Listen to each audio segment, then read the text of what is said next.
ನಮಸ್ಕಾರ ಎಲ್ಲರಿಗೂ welcome to our channel ಅಂತ ಹೇಳ್ತಾ ನಮ್ಮ ಹುಡುಗನ್ಗೆ ಇವತ್ತು ಮ್ಯೂಸಿಯಂ ಕರ್ಕೊಂಡು ಹೋದೆ. HMT ಮ್ಯೂಸಿಯಂ ಬೆಂಗಳೂರಲ್ಲಿ BL ರೋಡ್ ಅಲ್ಲಿ ಇರುವಂತ ಮ್ಯೂಸಿಯಂ. ಅಲ್ಲಿ ಪಾರ್ಕಿಂಗ್ ಇದೆ ವಿಶಾಲವಾಗಿ. 2 ವೀಲರು 4 ವೀಲರ್ ಎಲ್ಲ ನಿಲ್ಲಿಸಬಹುದು. 2 ವೀಲರ್ಗೆ 10 ರೂಪಾಯಿ, ಕಾರ್ಗೆ 20 ರೂಪಾಯಿ ಪಾರ್ಕಿಂಗ್ ಚಾರ್ಜ್. ಹಂಗೆ ಹೋಗ್ತಾ ಇದ್ದಂಗೆ ಟಿಕೆಟ್ ಕೌಂಟರ್ ಸಿಗುತ್ತೆ. ಬೆಳಗ್ಗೆ 10 ರಿಂದ 6:30. ಟ್ಯೂಸ್ಡೇ ನ್ಯಾಷನಲ್ ಹಾಲಿಡೇ ರಜಾಗಳು. ಹಂಗೆ ನಮಗೆ ದೊಡ್ಡವ್ರಿಗೆ 20, ಮಕ್ಳಿಗೆ 10 ಎಂಟ್ರಿ ಕೊಟ್ಟಂಗೆ ಮುಂದಕ್ಕೆ ಒಳಗೆ ಹೋಗ್ತಾ ಇದ್ದಂಗೆ ನಮಗೆ HMT ಇತಿಹಾಸ ಗೊತ್ತಾಗುತ್ತೆ. 1953 ಸ್ಟಾರ್ಟ್ ಆಗೋದು. ಅದ್ ನೋಡಕ್ಕೆ ಒಂಥರ ಆಗಿನ ಕಾಲದವ್ರು ಹೆಂಗೆ ಮುಂದೆ ಇದ್ರು ಅಂದ್ರೆ ನಾವೀಗಿನ ಕಾಲದವ್ರೆಲ್ಲ AI ಇದ್ದೀವಿ ಅಂತ. HMT ಅಂದ್ರೆ ಬರೀ ವಾಚ್ ಅನ್ಕೊಂಡಿದ್ದೆ. ಒಳಗೋಗಿದ ತಕ್ಷಣನೇ ಗೊತ್ತಾಗಿತ್ತು HMT international limited, bearing, food processing unit ಇತ್ತು ಅಂತ. ಹಂಗೆ ಲ್ಯಾಂಪು, ಟ್ರ್ಯಾಕ್ಟರ್ ಎಲ್ಲ ಇತ್ತು ಅಂತ ಒಂದೇ ಬೋರ್ಡ್ ಅಲ್ಲಿ ಇತ್ತು. ಬನ್ನಿ ಹಂಗೆ ಮುಂದಕ್ಕೆ ಹೋಗ್ತಾ ಇದ್ದಂಗೆ ನಮ್ಮ ಇಂಡಿಯಾ ಮ್ಯಾಪ್ ಸಿಕ್ತು. ಇಂಡಿಯಾ ಮ್ಯಾಪ್ ಅಲ್ಲಿ ಏನಂದ್ರೆ ಎಲ್ಲ ನಮ್ಮ ಫುಲ್ಲು ಭಾರತದಲ್ಲೇ ಎಲ್ಲ ಒಂದೊಂದು ರಾಜ್ಯಗಳಿಗೂ ಅಲ್ಲೊಂದು HMT ಕಾರ್ಖಾನೆ ಇತ್ತು. ಅಂದ್ರೆ ಅವಾಗಿನ ಕಾಲದಲ್ಲೇ ನನಗೊಂದು ಕಣ್ಕುಕ್ಕಿತ್ತು. ಜಮ್ಮು ಕಾಶ್ಮೀರಲ್ಲಿತ್ತು, ಅಸ್ಸಾಮಲ್ಲಿತ್ತು ಅಂದಾಗಲೇ ನನಗೆ ಒಂಥರ ಆಶ್ಚರ್ಯ. ಅಲ್ಲಿಂದ ರಾಜಸ್ಥಾನ, ಬೆಂಗಳೂರು ಕಾಂಪ್ಲೆಕ್ಸು, ಹೈದರಾಬಾದು, ತೆಲಂಗಾಣ, ಕೇರಳ ಎಲ್ಲ ಕಡೆಗಿತ್ತು. ಅಂದ್ರೆ ಅವಾಗ ಎಷ್ಟು ಮುಂದೆ ಇದ್ರು ಅಂದ್ರೆ ನಮಗೆ ಈಗ ಇದನ್ನ ನೋಡಿ ಒಳಗೆ ಅರ್ಥ ಆಗ್ತದೆ. ಹಂಗೆ HMT ಸ್ಕೂಲು ಇದೆಲ್ಲ ಓದ್ಕೊಂಡು ತುಮಕೂರಲ್ಲೂ ಇತ್ತು, ಬೆಂಗಳೂರಲ್ಲೂ ಇತ್ತು, 2 ಕಡೆನೂ ಇತ್ತು ಅಂತ. ಹಂಗೆ ಮುಂದಕ್ಕೆ ಬೋರ್ಡ್ ಎಲ್ಲ ನೋಡ್ಕೊಂಡು ಹೋಗ್ತಾ ಇದ್ದೋ. ಉತ್ತರಾಖಂಡು, ರಾಯಬಾಗು, J&K. ನನಗೆ ಇದೇ ಒಂದು ಆಶ್ಚರ್ಯ. ಅವಾಗಿನ ಕಾಲಕ್ಕೆ ಇದ್ರು ಅಂದ್ರೆ ಅಲ್ಲಿ ಜಮ್ಮು ಕಾಶ್ಮೀರದಲ್ಲಿ ಫ್ಯಾಕ್ಟ್ರಿ ಇದ್ದ ಅದರದ್ದೆಲ್ಲ ನೋಡ್ಕೊಂಡು, ಹಂಗೆ ತುಮಕೂರ್ದು ಫೋಟೋ, ಹಳೆ ಫೋಟೋ ಎಲ್ಲ ನೋಡ್ಕೊಂಡು, ಉತ್ತರ ಪ್ರದೇಶದೆಲ್ಲ ನೋಡ್ಕೊಂಡು, ಹಂಗೆ ವಾಚ್ ಹಿಸ್ಟ್ರಿ ಎಲ್ಲ ನೋಡ್ಕೊಂಡು ಮುಂದಕ್ಕೆ ಸಾಕ್ತಾ ಇದ್ದಂಗೆ ನಮಗೆ ವಾಚ್ ಇದು ಸಿಕ್ತು. ಅಲಾರಾಮ್, ಆಗಿನ ಕಾಲದಲ್ಲಿ HMT ಅಲಾರಾಮು. ಇದು ಸ್ವಲ್ಪ ಲೇಟೆಸ್ಟ್ ವರ್ಷನೇ, ಹಳೇದಿರ್ಲಿಲ್ಲ. ಹಂಗೆ ವಾಚ್ ಹೆಂಗ್ ಮ್ಯಾನುಫ್ಯಾಕ್ಚರ್ ಮಾಡ್ತಾರೆ, ಹೆಂಗಿತ್ತು ಪ್ರೋಸೆಸ್ಸು ಹೆಂಗಂತ. ಇದು ಆಕ್ಚುಲ್ ಆಗಿ ಜಪಾನ್ನಿಂದ ಕೊಲಾಬ್ರೇಟ್ ಆಗಿ ಸಿಟಿಸನ್ ವಾಚ್ ಇಂದ ಇವ್ರು ತಗೊಂಡು ಮಾಡ್ತಾ ಇತ್ತು ನಮ್ಮ ಇಂಡಿಯಾದಲ್ಲಿ. ಹಂಗೆ ಅವರು ಯಾವ ತರ ಮಾಡ್ತಾರೋ, ಡಯಲ್ ಹೆಂಗಿತ್ತು, ಇದೆಲ್ಲ ಹೆಂಗಿತ್ತು, ಅವಾಗಿನ ಗೋಲ್ಡ್ ಕೇಸ್ ಹೆಂಗಿತ್ತು, ಹಂಗೆ ಲೆದರ್ ಸ್ಟ್ರಾಪು, ಯಾಕಂದ್ರೆ ನಮ್ಮ ಮನೇಲೆಲ್ಲ ಯೂಸ್ ಮಾಡ್ತಿದ್ರು, ಅಷ್ಟು ಬಾಳಿಕೆ ಬರೋದು. ಆ ಹಳೆ ಕಾಲದ ವಾಚು. ಹಂಗೆ ಮೈಕ್ರೋಸ್ಕೋಪು, ಅದರಲ್ಲಿ ನಮ್ಮ ಹುಡುಗ ನೋಡ್ತಾ ಇದ್ದ. ಅದರಲ್ಲಿ ಕ್ಲೀನಾಗಿ ಕಾಣ್ತಿದ್ದು. ಕ್ಯಾಮ್ರಾ ಝೂಮ್ ಮಾಡಿದ್ರೆ ನಮಗೆ ಕಾಣಲಿಲ್ಲ ಅಂತ ನಮ್ಮ ಹುಡುಗ ಎಲ್ಲ ನೋಡ್ಕೊಂಡು ಹುಷಾರಾಗಿ ಹಂಗೆ ಮುಂದಕ್ಕೆ ಹೊರಟು. ಹಂಗೆ ವಾಚ್ ಹೆಂಗ್ ಮಾಡ್ತಾರೆ, ರಾ ಮೆಟೀರಿಯಲ್ ಇಂದ ಫಿನಿಶ್ ಪ್ರಾಡಕ್ಟ್ ಹೆಂಗ್ ಮಾಡ್ತಾರೆ, ಡೈಲ್ ಹೆಂಗ್ ಮಾಡ್ತಾರೆ, ಕೇಸ್ ಹೆಂಗ್ ಮಾಡ್ತಾರೆ ಅಂತ ಅಲ್ಲೇ ಬರ್ದಿದ್ರು ಬೋರ್ಡು.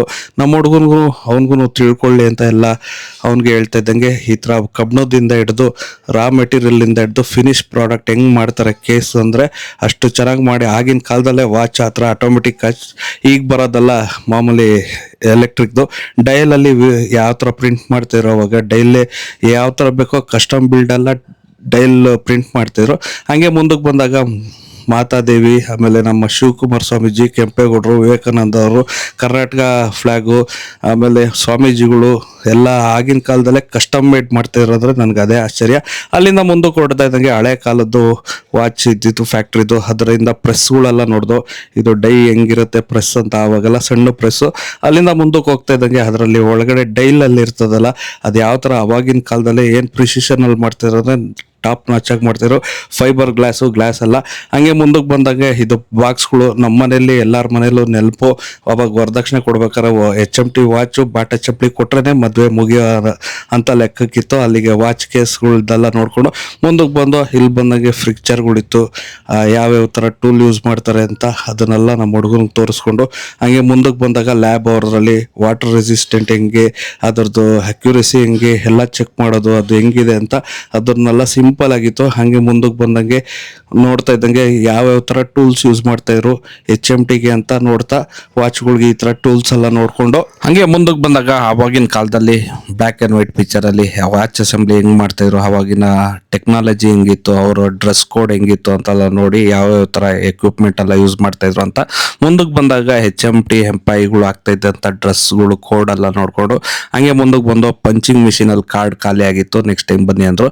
ಹಂಗೆ ಸೆಲ್ಫಿ ಪಾಯಿಂಟ್ ಇತ್ತು, ಸೆಲ್ಫಿ ಪಾಯಿಂಟ್ ಎಲ್ಲ ನೋಡಿಕೊಂಡು ಇಲ್ಲಿ ಶಾಡೋಗ್ರಫಿದು ಮಿಷಿನು, ಯಾಕಂದರೆ ಇದು ನಾನು ನೋಡಿದ್ದೀನಿ ಶಾಡೋಗ್ರಫಿ ಇದೆಲ್ಲ ನೋಡಿಕೊಂಡು ಹಂಗೆ ಮುಂದಕ್ಕೆ ಬರ್ತಾ ಇದ್ದಂಗೆ HMT ಫ್ಯಾಕ್ಟ್ರಿದು 330 ಎಕರೆ ಜಾಗದಲ್ಲಿ ಅವಾಗ ಇಷ್ಟು ವಿಸ್ತೀರ್ಣದಲ್ಲಿ ಅವಾಗೆಲ್ಲ ಯುವಕರಿಗೆ ಆಗಿನ ಕಾಲಕ್ಕೆ ಕೆಲಸ ಆಗಲಿ, ಜನಕ್ಕೆ ಕೆಲಸ ಸಿಕ್ಕಲಿ ಅಂತ ಅಷ್ಟೆಲ್ಲ ಡೆವಲಪ್ಮೆಂಟ್ ಮಾಡಿದರು. ಈಗಿನ ಕಾಲದಲ್ಲಿ ಮಾಡಲ್ಲ. ಹಾಗೆ ನಮ್ಮ ತುಮಕೂರಲ್ಲಿ ಮಾಡಿದ್ದಂಥ HMT ಅದು ಬಂದು ಎಷ್ಟು ಎಕರೆ ಇದೆ ಅಂದರೆ 119 ಎಕರೆ ಜಾಗದಲ್ಲಿ ವಿಸ್ತರಣದಲ್ಲಿ ಎಲ್ಲ ಮಾಡಿದರು. ಹಾಗೆ ಮುಂದಕ್ಕೆ ಬರ್ತಾ ಇದ್ದಂಗೆ ಹೈಡ್ರಾಲಿಕ್ ಪ್ರೆಸ್, ಹ್ಯಾಂಡ್ ಪ್ರೆಸ್ ಥರ ಇತ್ತು. ಅಲ್ಲಿಂದ ಟ್ರ್ಯಾಕ್ಟರ್ ಡಿವಿಷನು. ಇವರು ಟ್ರ್ಯಾಕ್ಟರ್ ಬಂದು ಇವ್ರದ್ದು ಕೊಲಾಬ್ರೇಷನ್ನೇ ಬಂದು HR ಮೋಟಾರ್ಸಿಂದ ಮಾಡ್ಕೊಂಡಿದ್ದಂಥ ಕಾಲದಲ್ಲಿ. ಹಾಗೆ ಮುಂದಕ್ಕೆ ಅದರ ಇಂಜಿನ್ ಅಸೆಂಬ್ಲಿ ಲೈನು, ಅದರದ್ದು ಕೇಸಿಂಗು ಎಲ್ಲ ನೋಡ್ತಾ ಇದ್ದಾಗೆ ಅವಾಗಲೇ ಡೈ ಕಾಸ್ಟಿಂಗಲ್ಲಿ HMT gear box, engine assembly ಲೈನೇ ಬರ್ತಾಯಿತ್ತು.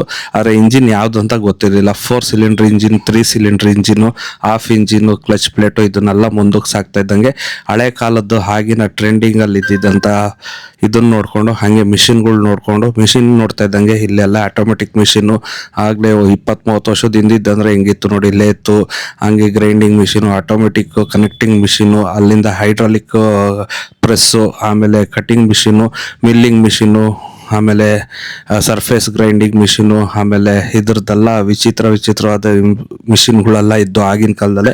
ಹಂಗೆ ಅಲ್ಲಿಂದ ಬಂದಾಗೆ ನಮ್ಮ ವಿಶ್ವೇಶ್ವರಯ್ಯ ಅವರು ಮುಂದಾಳತ್ವದಲ್ಲಿ 100 HMT ಮಿಷಿನ್ ತಯಾರಿಸಿದ ನೆನಪಿನ ಫೋಟೋ, ಅದನ್ನು ನಮ್ಮ ವಿಶ್ವೇಶ್ವರಯ್ಯವರು ಆವಾಗಿನ ಕಾಲದಲ್ಲಿ ಇದ್ದಿದ್ದ ಫೋಟೋ ನೋಡಿಕೊಂಡು ಮುಂದಕ್ಕೆ ಬಂದು ಈ ಥರ ವಾಚ್ ನಮ್ಮ ತಂದೆಯವ್ರು ಕಟ್ತಾಯಿದ್ರು, ಜ್ಞಾಪನದಲ್ಲಿತ್ತು. ಈಗಿಲ್ಲ, ಅದೇನಾಯಿತು ಅಂತ ಗೊತ್ತಿಲ್ಲ. ಅಲ್ಲಿಂದ ಆಗಿನ ಕಾಲದಲ್ಲೇ ಇಷ್ಟು ಟೆಕ್ನಾಲಜಿ ಇತ್ತು ವಾಚು. ಲೇಡೀಸ್ ವಾಚ್ ಆವಾಗಿನ ಕಾಲದಲ್ಲಿ HMT ಕೈಯಲ್ಲಿ ಒಂದು ಸಣ್ಣಗೆ ಲೆದರ್ ಸ್ಟ್ರಾಪ್ದಿತ್ತು ಅಂದರೆ ಅದು ಕೈ ನೋಡೋಕ್ಕೆ ಚೆಂದ. ಈಗಿಂದೆಲ್ಲ ನಾವೆಲ್ಲ ಐಫೋನ್ ಯೂಸ್ ಮಾಡ್ತೀವಿ, ಅದೆಲ್ಲ ಏನಿಲ್ಲ. ಆವಾಗಿನ ಕಾಲದಾಗೆ ಈ ಥರ ಗೋಲ್ಡ್ ಕೇಸು ಅವಾಗ ರನ್ನಿಂಗ್ ಇತ್ತು. ನಮ್ಮ ಮನೆಯಲ್ಲಿ ನಮ್ಮ ಮಾವಂದಿರಿಗೆಲ್ಲ ವರದಕ್ಷಿಣೆ ಅಂತ ಕೊಟ್ಟಿದ್ದು ಗೋಲ್ಡ್ ಕೇಸು, ಅದರದ್ದೆಲ್ಲ ನೆನಪು ಮಾಡಿಕೊಂಡು ಬಗೆಯ ವಾಚು. ಅಲ್ಲಿಂದ ನಾವೊಂದು ವಾಚ್ ಪರ್ಚೇಸ್ ಮಾಡೋಣ ಅಂದರೆ ಇದೆ ಗಂಡ ಬೇರುಂಡ ವಾಚು. ಇದು ಸ್ಟಾಕ್ ಇರಲಿಲ್ಲ ಅಂದ್ಬಿಟ್ಟು ಸ್ಟೋರ್ಗೆ ಹೋಗ್ಬೇಕಾಯ್ತು. ಅಲ್ಲಿಂದ ಮುಂದಕ್ಕೆ ಬಂದಾಗ ಅವಾಗ ಇವರು ಎಲ್ಲರಿಗೂ ವಾಚ್ ಇವರೇ ಸಪ್ಲೈ ಮಾಡ್ತಾಯಿತ್ತು. ಬೆಮ್ಮೆಲ್ಲು, HL ನೆನಪಿನ ಕಾಣಿಕೆಗೆ, ಹಂಗೆ ಯಾವ್ಯಾವ ಕಂಪ್ನಿದು ಬೇಕಾಗಿತ್ತೋ ಲೋಗೋ ಎಲ್ಲ ಹಾಕ್ಕೊಟ್ಟು ಇವರೇ ಯಾವಾಗ ನಂಬರ್ 1 ಮ್ಯಾನುಫ್ಯಾಕ್ಚರಿಂಗು. ಯಾವಾಗ ಟೈಟನ್ ಬಂತೋ ಇದ್ರದ್ದು ಸ್ವಲ್ಪ ಇದಾಯಿತು ಅಂತ ಅಲ್ಲಿಂದ ಮುಂದಕ್ಕೆ ಹೋಗ್ತಾ ಇದ್ದಂಗೆ ದೇವ್ರದ್ದು, ಅಯ್ಯಪ್ಪ ಸ್ವಾಮಿ ಇದ್ರದ್ದೆಲ್ಲ ಡೈಯಲ್ಲಿರೋದು ಸ್ವಾಮೀಜಿಗಳ್ದೆಲ್ಲ ನೋಡಿ ತುಂಬ ಖುಷಿ ಆಯಿತು. ಅವಾಗೆಲ್ಲ ಕಸ್ಟಮ್ ಮೇಡ್ ಮಾಡ್ತಾಯಿದ್ರಲ್ಲ ಆಗಿನ ಕಾಲಕ್ಕೆ, ಈಗೆಲ್ಲ ಈ ಥರ ಸಿಗಲ್ವಲ್ಲ ಅಂತ. ಅಲ್ಲಿಂದ ಮುಂದಕ್ಕೆ ಹೋದೋ ವಾಚಿನ ಸುಮಾರು ಬಗೆಯ ವಾಚ್ ಎಲ್ಲ ನೋಡಿಕೊಂಡು ಮುಂದಕ್ಕೆ ಹೋಗ್ತಿದ್ದಂಗೆ ಇನ್ನೊಂದು ನೋಡ್ದೋ ಜಮ್ಮಲ್ಲಿ ಮಾಡ್ತಾಯಿದ್ರು. ಅವಾಗಿನ ಕಾಲ ಅಂದರೆ ಈ ಥರ ಜಮ್ಮು ಇದರಲ್ಲೆಲ್ಲ ವಾಚ್ ಮಾಡ್ತಾಯಿದ್ರು, ಲೆದರ್ ಸ್ಟ್ರ್ಯಾಪು. ಇದನ್ನೆಲ್ಲ ನೋಡಿಕೊಂಡು ಮುಂದಕ್ಕೆ ಹೋದರೆ ಪೈಲಟ್ಗಳು ಯೂಸ್ ಮಾಡ್ತಾ ಇದ್ದಿತ್ತು. ಏರ್ಫೋರ್ಸ್ ಅವ್ರಿಗೆ ಇವರೇ ಸಪ್ಲೈ ಮಾಡ್ತಿದ್ದಂಥ ಪೈಲಟ್ ವಾಚ್ಗಳು, ಆವಾಗಿನ ಲೇಡೀಸ್ ವಾಚ್ಗಳು, ಸಿಂಗಲ್ ಸ್ಟ್ರ್ಯಾಪು, ಇದ್ರದ್ದೆಲ್ಲ ಡಿಸೈನ್ ಎಲ್ಲ ನೋಡಿಕೊಂಡು ಲೆದರ್ ಅವಾಗಿನ ಎಷ್ಟು ಇದ್ದಿತ್ತು ಅಂತ ಅದನ್ನು ಮುಂದಕ್ಕೆ ನೋಡ್ಕೊಂಡು ಹೋಗ್ತಾ ಇದ್ದಂಗೆ ನಮಗೆ ಸಿಕ್ಕಿದೆ ಬೆರೇಲಿ ವಾಚು. ಇದು ಬಂದು ಅಂಧರಿಗೋಸ್ಕರ, ಕಾಣ್ದಲ್ಲೇ ಇದ್ದವ್ರಿಗೆ. ಅದನ್ನು ನೋಡಿಕೊಂಡು ನಾವು ಅದು ಲಿಪಿನ ನೋಡಿಕೊಂಡು ಕೈಯೆಲ್ಲ ನಾವು ಮುಟ್ಟೋದು. ನಮಗೇನು ಅರ್ಥ ಆಗಲಿಲ್ಲ. ಪಾಪ ಅವ್ರು ಹೆಂಗೆ ಅರ್ಥ ಮಾಡ್ಕೋಬೋದು, ಅದನ್ನೇ ದೇವ್ರು ಕೊಟ್ಟ ವರ ಅಂತ ನಮ್ಮ ಹುಡುಗ ಚೆಕ್ ಮಾಡ್ತಿದ್ದ. ಅವನಿಗೂ ಅರ್ಥ ಆಗಲಿಲ್ಲ. ಕೊನೆಗೆ ನಾನು ಚೆಕ್ ಮಾಡಿದೆ. ಅದರಲ್ಲಿ ಇಂಗ್ಲೀಷಲ್ಲಿ ಏನು ಗೊತ್ತಿತ್ತೋ ಅದಷ್ಟೇ ಗೊತ್ತಾಗಿತ್ತು. ಒಂದಾನೊಂದು ಕಾಲದಲ್ಲಿ ಇವರು ಸಮಯ ಪಾಲಕರು, ನಮ್ಮ ದೇಶದ ಸಮಯ ಪಾಲಕರಾಗಿದ್ದರು. ಹಂಗೆ ಮುಂದಕ್ಕೆ ಇವರು ಯಾವ್ಯಾವ ಥರ ಡಿಜಿಟಲ್ಲಿಂದ ಹಿಡಿದು, ಅನಲಾಗಿಂದ ಹಿಡಿದು, ಮೆಕ್ಯಾನಿಕಲ್ಲಿಂದ ಹಿಡಿದು ಈ ಥರ ವಾಚ್, ಹೆವಿ ವಾಚ್ ಎಲ್ಲ, ಓಪನ್ ವಾಚ್ ಎಲ್ಲ ರೆಡಿ ಮಾಡ್ತಾಯಿದ್ರು, ಕ್ಲಾಕ್ ಅಂತ. ಅಲ್ಲಿಂದ ಮುಂದಕ್ಕೆ ನಾವು ನೋಡ್ದೋ ಈ ಥರ ಆರ್ಚಲೆಲ್ಲ ಆವಾಗಿನ ಕಾಲದಲ್ಲೆಲ್ಲ ಇದೇ ಥರ ಇರ್ತಾಯಿತ್ತು. ಹಾಗೆ ಮುಂದಕ್ಕೆ ಬಂದು ಇಲ್ಲಿ ಬಾಲ್ ಸ್ಕ್ರೂ ರಾಡ್ ಅಂತೀವಿ ನಮಗೆ ಗೊತ್ತಿರಂಗೆ, ಅದು ನೋಡಿಕೊಂಡು ಡೈ ಕ್ಯಾಸ್ಟಿಂಗ್, ಆಗಿನ ಕಾಲದಲ್ಲಿ ಡೈ ಕ್ಯಾಸ್ಟಿಂಗ್ ಮಾಡ್ತಿದ್ದಿದ್ದು ಇವರೇ.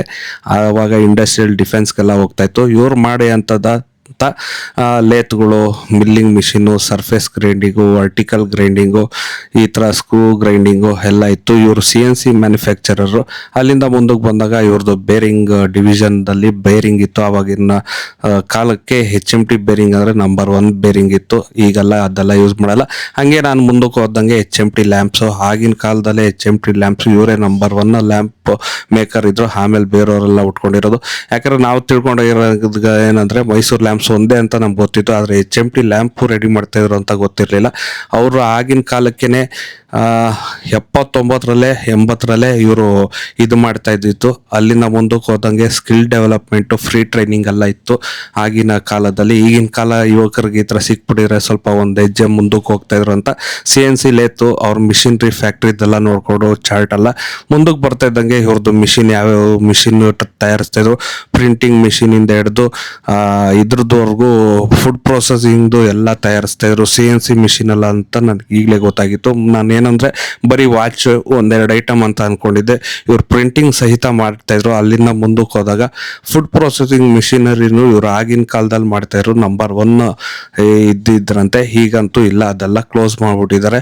ಅಲ್ಲಿಂದ ಮುಂದಕ್ಕೆ ಹೋಗ್ತಾ ಇದ್ದಂಗೆ ನಮಗೆ HMT ಟ್ರ್ಯಾಕ್ಟರ್ದು ಅದು ಬಂದು HR ಮೋಟರಿಂದ ಕೊಲಬ್ರೇಷನ್ ಆಗಿರೋದು. ಅಲ್ಲಿಗೆ ಅವ್ರ ಲ್ಯಾಂಪು, ಡ್ಯಾಶ್ ಬೋರ್ಡು ಇದನ್ನೆಲ್ಲ ಮುಂದಕ್ಕೆ ಸಾಕ್ತಾ ಅವರ ಫ್ಯೂಯಲ್ ಪಂಪು ಇದನ್ನೆಲ್ಲ ನೋಡ್ತಾ ಇದ್ದಂಗೆ ನಮಗೆ ಜ್ಞಾಪನ. ಆಗಿನ ಕಾಲಕ್ಕೆ ಇವರು ಎಷ್ಟು ಮುಂದುವರೆದಿದ್ದಂದ್ರೆ ನಂಬರ್ 1 ಆಗಿದ್ರು. ಈ ಪ್ರೈವೇಟೈಸೇಷನ್ ಆದಮೇಲೆ ಪಾಪ ಇವ್ರಿಗೆಲ್ಲ ಇದಾಗೋಯ್ತು, ವರ್ಕರ್ಗೆಲ್ಲ ಅಂತ ಹೇಳ್ತಾ ಟ್ರ್ಯಾಕ್ಟರ್ ಅಸೆಂಬ್ಲಿ, ಅದ್ರದ್ದು ಗೇರ್ ಬಾಕ್ಸು, ಇಂಜಿನ್ ಅಸೆಂಬ್ಲಿ ಎಲ್ಲ ಯಾವ ಥರ ಇದೆ, braking system, cooling system, radiator system, ಏನಕ್ಕಂದರೆ ಎಜುಕೇಷನ್ ಪರ್ಪಸ್ಗೆ ಗೊತ್ತಿರಲ್ದಲ್ಲೇ ತಿಳ್ಕೊಳಕ್ಕೆ ನಮ್ಮ ಹುಡುಗನಿಗೆ ಕ್ಲಚ್ ಅಸೆಂಬ್ಲಿ ಯಾವುದು, ಕ್ಲಚ್ ಬ್ರೇಕ್ ಯಾವುದು ಇದನ್ನೆಲ್ಲ ತೋರಿಸಿ ಅವನಿಗೂ ಎಲ್ಲ ಹೇಳ್ಕೊಡ್ತಾ ಇದ್ದೆ. ಹಾಗೆ ರೇಡಿಯೇಟರ್ ಬಗ್ಗೆ ಅವನಿಗೂ ಗೊತ್ತಿತ್ತು, ನಮ್ಮ ಕಾರಲ್ಲಿ ನೋಡಿದ್ನಲ್ಲ ಅದ್ರ ಬಗ್ಗೆ ಅವನಿಗೂ ಅನುಕೂಲ ಆಗಲಿ ಅಂತ. ಅಲ್ಲಿಂದ ಮುಂದಕ್ಕೆ ಹೊರಡಾಗ ನಮಗೆ ಸ್ಟೇರಿಂಗ್ ಕಾಲಮ್ಮು, ಶಾಫ್ಟು, ಈ ಥರ ಬ್ರೇಕು, ಅವಾಗಿನ ಕಾಲಕ್ಕೆ ಈ ಥರ HMT ಟ್ರ್ಯಾಕ್ಟ್ರು 1960ರಲ್ಲೇ ಫಸ್ಟ್ ಟ್ರ್ಯಾಕ್ಟ್ರು ಬಂದು HR ಮೋಟರು, ಆಮೇಲೆ ಬೇರೆ ಬೇರೆ ಕೊಲಾಬ್ರೇಷನ್ ಆಗಿ ಆಗಿನ ಕಾಲಕ್ಕೆ JCB ಇತ್ತು ಅಂದರೆ ನಂಬ್ತೀರಾ, ನಂಬಲೇಬೇಕು. HMT JCB ಇತ್ತು. JCB ಬಂದಾದ್ಮೇಲೆ HMT ಸ್ವಲ್ಪ ಡೌನ್ ಆಯಿತು. ಅಲ್ಲಿಂದ HMT ನೋಡಿಕೊಂಡು 1971 ಹಿಡಿದು 2003ವರೆಗೂ ಅದ್ರ ಟ್ರ್ಯಾಕ್ಟ್ರ್ ಹಿಸ್ಟ್ರಿ ಎಲ್ಲ ನೋಡಿಕೊಂಡು ಹಾಗೆ ಮುಂದಕ್ಕೆ ಬರ್ತಾ ಇದೆ. ಇವರು ಗ್ಲೋಬಲ್ ಕೊಲಾಬ್ರೇಷನ್ ಬೇರೆ ಇತ್ತು. ಜಾಸ್ತಿ ಅವ್ರದ್ದು ಜರ್ಮನಲ್ಲೇ ಇತ್ತು. ಹಾಗಾಗಿ HMT ಅವರೆಲ್ಲ ಜರ್ಮನ್ಗೆ ಸೇರ್ಕೊಂಡಿದ್ದಾರೆ. ಅವಾಗ ಹಂಗೆ ಮಳೆ ಬರ್ತಾ ಇದ್ದಂಗೆ ನಾವು HMT ವಾಚ್ ಡಿವಿಷನ್ ಸೇಲ್ಸ್ಗೆ ಹೋದೋ. ಅಲ್ಲಿ ಗಂಡ ಬೇರುಂಡ ಕೇಳ್ದೋ, ಇಲ್ಲ ನೀವು ಹೆಸರು ಬರೆದಿಟ್ಟೋಗಿ ಕೊಡ್ತೀವಿ ಅಂತ ಅಂದರು. ಅದು 1900ರಿಂದ 2000 ಒಳಗೆ ಬರುತ್ತೆ. ಹಂಗೆ ಅವ್ರಿಗೆ ನಂಬರ್ ಕೊಟ್ಟು ಆರ್ಡ್ರ್ ಕೊಟ್ಟು ಈಚೆ ಬಂದು ನಮ್ಮ ಹುಡುಗ ಟ್ರ್ಯಾಕ್ಟರ್ ರೈಡ್ ಹೋಗ್ಬೇಕಂತ ಇದ್ದ. ಮಳೆ ಬೇರೆ ಬಂತು, ಟ್ರ್ಯಾಕ್ಟರ್ ರೈಡ್ ಬೇರೆ ಇದೆ ಅಲ್ಲೆಲ್ಲ. ಟ್ರ್ಯಾಕ್ಟರ್ ರೈಡು ಅದಕ್ಕೂ ಸಪ್ರೇಟ್ ಅಮೌಂಟ್ ಇದೆ. ಹಂಗೆ ಅವ್ರ ಟ್ರ್ಯಾಕ್ಟರ್ ಎಲ್ಲ ನೋಡ್ಕೊಂಡು ಅಲ್ಲಿ ಮಕ್ಕಳಿಗೆ ಪ್ಲೇ ಗ್ರೌಂಡ್ ಇದೆ, ಹಂಗೆ ವಾಶ್ರೂಮ್ ಎಲ್ಲ ಇದೆ. ಪಾಪ ಹೋದವ್ರಿಗೆ ಅನುಕೂಲ ಆಗಲಿ ಅಂತ ನೀಟಾಗಿದೆ. ಹಂಗೆ ಓಪನ್ ಕ್ಲಾಕ್ ಹತ್ರ ಬಂದು ಓಪನ್ ಕ್ಲಾಕೆಲ್ಲ ನಮ್ಮ ಹುಡುಗನ ತೋರಿಸಿ ಕೊನೆಗೆ ನಾವು ಇಬ್ಬರು ಒಂದು ಸೆಲ್ಫಿ ತೊಗೊಂಡು ಇವತ್ತಿನ ಕತೆ ಅಷ್ಟೇ. ನಿಮ್ಗೆ ಇಷ್ಟ ಆಗಿದ್ರೆ ಲೈಕ್ ಮಾಡಿ ಅಂತ ಹೇಳ್ತಾ ನೆಕ್ಸ್ಟ್ನೇ ವಿಡಿಯೋದ